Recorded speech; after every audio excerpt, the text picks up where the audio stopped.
really been about the external rotation of the arms. What are some other Well, you are a good example. How about?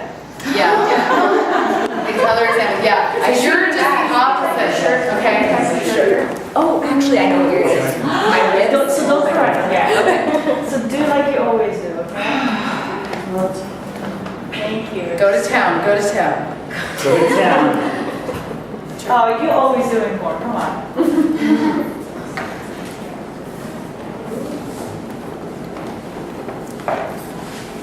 You already practiced. Come on. This is actually how I feel normally. I'm really not trying to correct for anything. Okay. But I know what you're saying. Yeah. So that's what she tends to do, is like really collapse her shoulders. But here's the thing, everybody, too, is that what holds your weight? Gravity. Your bones. Yeah. Your bones. Yeah, gravity. Yeah. Gravity keeps you here, thank God. Okay. Floating away. So your bones are what hold your weight. So what you really want to concentrate on is being on your bones. Being properly on the bones of your arms and being properly on the bones of your legs. Did that just change something for you?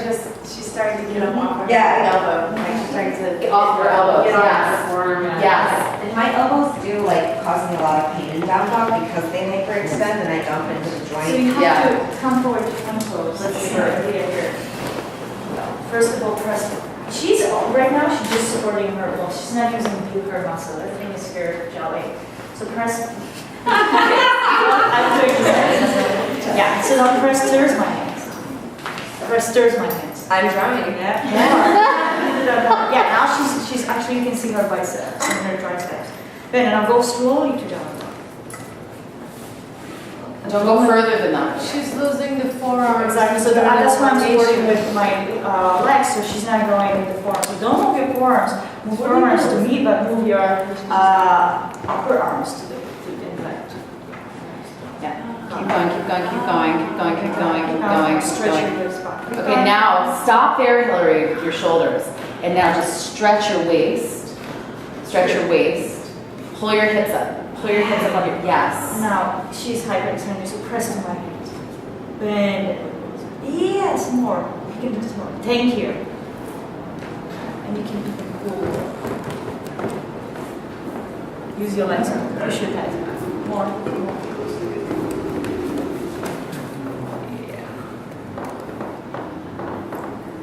So it's like feeling how you can get this to stretch and extend without collapsing in your shoulders and your elbows. So that's really hard. Okay, let's try it with the belt. Yeah, I did that in Niagara class. We Yeah. hung for, and it made you feel On the arms or the it was under the waist, and so you could really focus on that. So this is good for hyperextension arm because what she's doing, she's just supporting on the bones. And what we're asking her to do is to do this. You see how I'm using my arms differently than just this? If I'm going to come to down dog, I don't have such but this is different than this.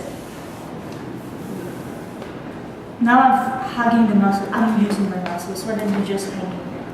Just in like on the legs. Right? I'm just holding in my on my bones. I can stand here for a long time, but this is different than this. I guess what happens is also we have 4 contact points, hands and feet. Yeah. So we try to, wherever is Balance the the weight. best. What's in between, we don't have a contact point. Right. So this is giving her a contact point. Right. So she's gonna press now. Do something there. Right. So one thing that Caroline is pointing out too is that you want to get the weight on your bones in every pose evenly, because that's what's holding your weight. If your muscles are weak and tight, you will not be on your bones properly.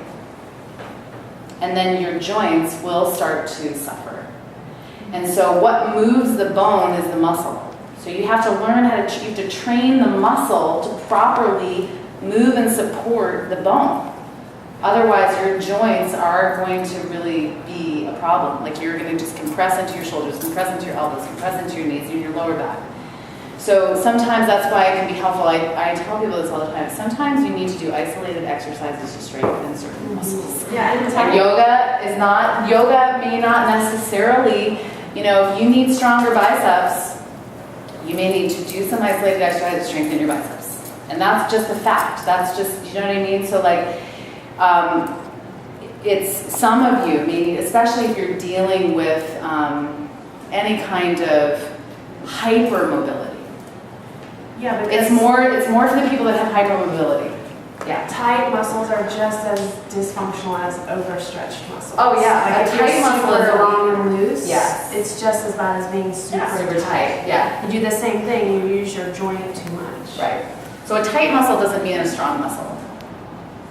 It's actually weak, right? So you have to, there's that balance between having a muscle that is long, but also has a tone and Go to bar training. If you're gonna be in the class and you're gonna have students, you probably have to pay attention more on the hypermobile student. That person gonna get more injury than a super tight guy, 40 years old guy that is like struggle with his down facing dog and very tight on his hamstring. He's not gonna get as injury as rock star over there, that one of the students. Yeah, you want to really look out for people's joints because it's at the joint where most of us get injured, the shoulders, the knees, the lower back, and all this stuff. So come into down dog with this belt. So it's the same idea, just with a belt. So you're going to press out into the belt, just like if Carolina's hands were there. Yes. Keep pressing out into the, and I know it's a little annoying. Like in my face. Yeah. I can't. Can you flip your head through? Can you slip No. it through? No. All right.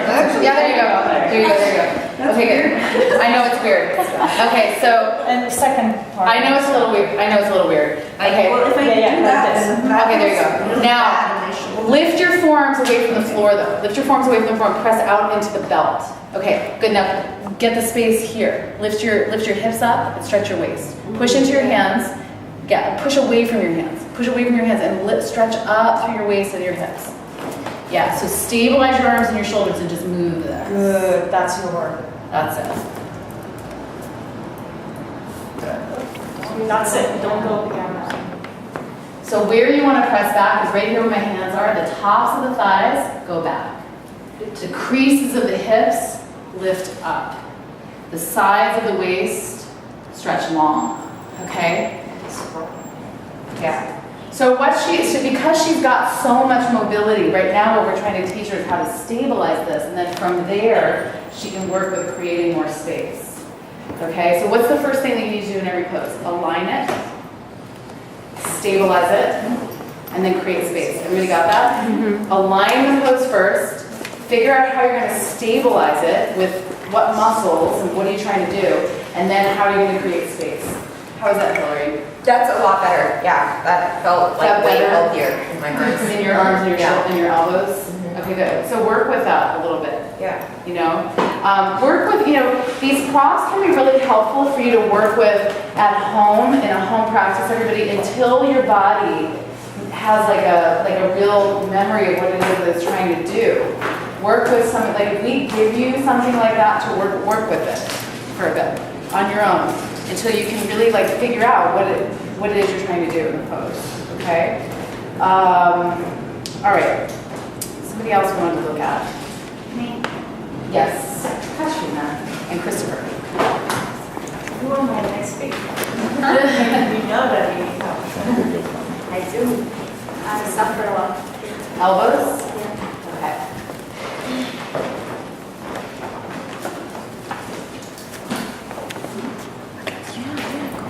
Okay, I know these are long days, so try to hang in there and be attentive. Yeah, you can get water and you can stand up if you're sitting too long.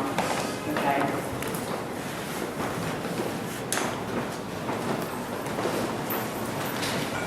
So, okay, what was it? You want to come into downward facing dog? I don't know what it was. Do we start from here? Yeah, go ahead. Yeah, from child's pose, like, come into down dog. Go ahead, yeah. I don't know what it was that you were seeing. So let me see.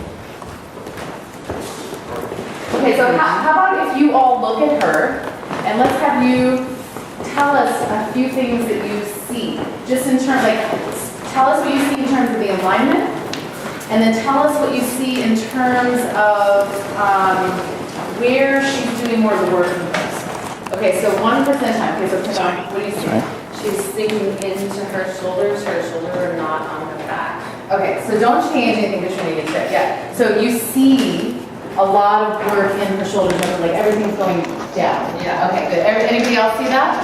Yeah. Okay, what else do you see? What else do you see? Her forearms are like arching down. Okay, so, yeah, so she's more hyperextended here than she is here. She has hyperextension in that right arm, more she'll elbow than the other. Okay. What else do you see? The heel, knee, hip alignment might be a little bit off. It looks like Heel, knee alignment a little bit off. Okay, neck isn't relaxed. Okay, yeah, she can widen her heels a little bit more.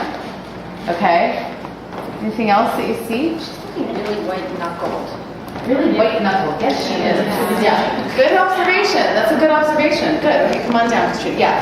Okay, so yeah, that's a really good observation. That's very subtle, but it's a really great observation. If you see skin color change, right? Like all of a sudden, like the face becomes like bright red or purple, or you see